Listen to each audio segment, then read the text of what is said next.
You wake up tired, not because you did too much, but because you carried too much that was never yours to carry.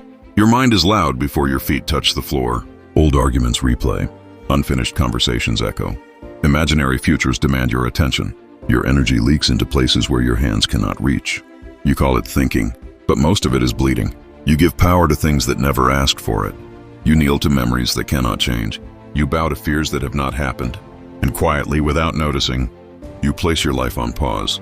Not because you are weak, but because no one taught you where to place your strength. The samurai knew something the modern world forgot. Energy is a blade. Point it poorly and you cut yourself. Hold it with purpose and it becomes calm. Right now your blade is swinging in darkness. You feel exhausted. Yet you cannot name what you fought today, because most of your battles never happened. They lived only in your head. Marcus Aurelius once wrote, "We suffer more often in imagination than in reality." Not as poetry. As a warning, your mind creates wars your body must pay for. You tense your shoulders for words that were never spoken. You tighten your chest for judgments that may never come. You rehearse defenses for attacks that never arrive. And by the time real life asks for you, you are already tired. This is the first way you waste your energy. Fighting ghosts. Not enemies, not problems, but stories. You argue with people who are not in the room. You prove yourself to people who are not listening. You relive moments that ended years ago, as if repetition could rewrite them. But repetition only deepens the wound. Epictetus said, "It is not things that disturb us, but our judgments about things."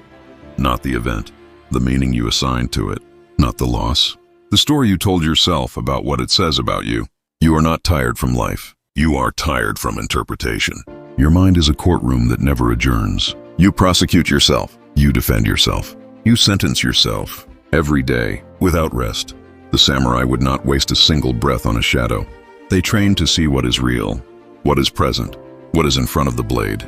Ask yourself quietly, is this happening now, or am I rehearsing pain?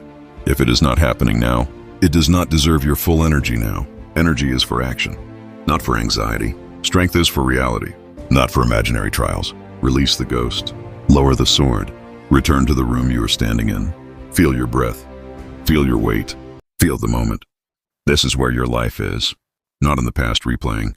Not in the future threatening.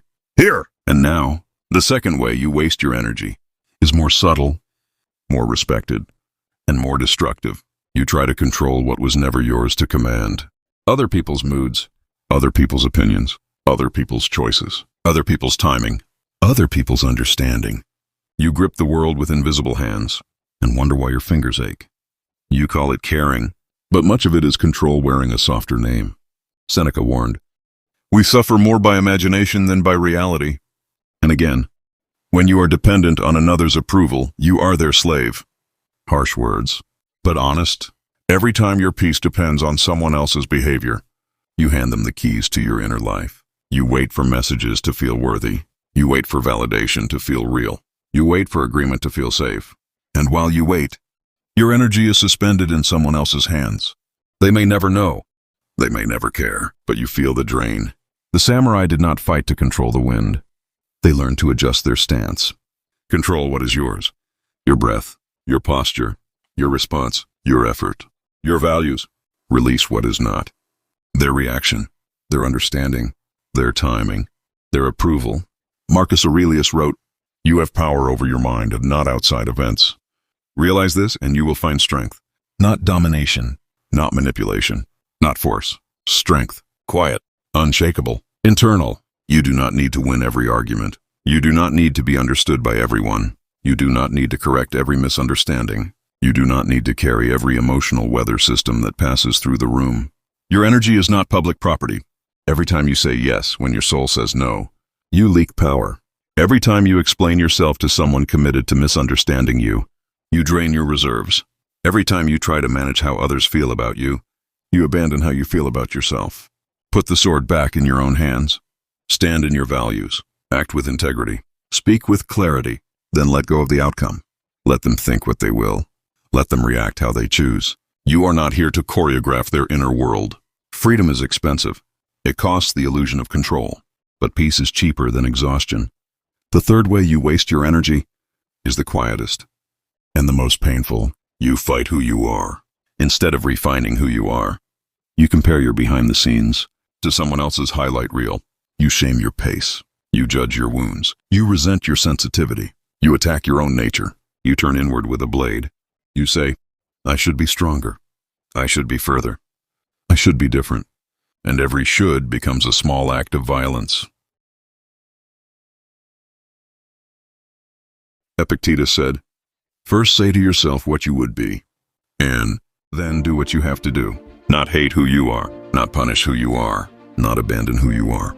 Begin with honesty, then move with discipline. The samurai did not despise the blade for having a curve. They learned how to use the curve. Your pain taught you things. Your sensitivity is intelligence. Your scars are data. Your past is training. Stop treating your history like an enemy. It is a teacher with a rough voice. Self-mastery is not self-hatred. It is self-respect with structure. You do not grow by tearing yourself down. You grow by directing yourself forward, quietly, consistently, without drama. You waste energy when you resist your own reality, when you deny what you feel, when you suppress what hurts, when you pretend you are not tired. The samurai bowed to truth. Even when it cut, tell yourself the truth. I am hurting. I am learning. I am not finished. I am becoming. These are not weaknesses. They are coordinates. You are not late. You are on a path. You are not broken. You are being shaped. You are not behind. You are deep. Stop fighting your depth. Learn to stand in it. When you stop wasting energy on ghosts, on control, on self-attack, something remarkable happens. You become quiet inside, not empty. Clear. Your breath slows. Your eyes steady. Your movements simplify. You stop reacting. You start choosing. You stop chasing. You start aligning. You stop proving. You start being. This is the samurai energy. Not loud, not rushed, not scattered. Focused, grounded, present. A life lived like a steady flame, not a wildfire. You do not need to conquer the world. You need to govern yourself. That is the hardest battlefield. That is the most honorable victory. Right now, in this moment, you can choose to gather your energy. Pull it back from yesterday. Pull it back from tomorrow. Pull it back from people who cannot hold it. Place it here, in your breath, in your spine, in your next intentional action. This is how strength is built. Not in rage, not in panic, not in comparison, in calm, in clarity, in direction.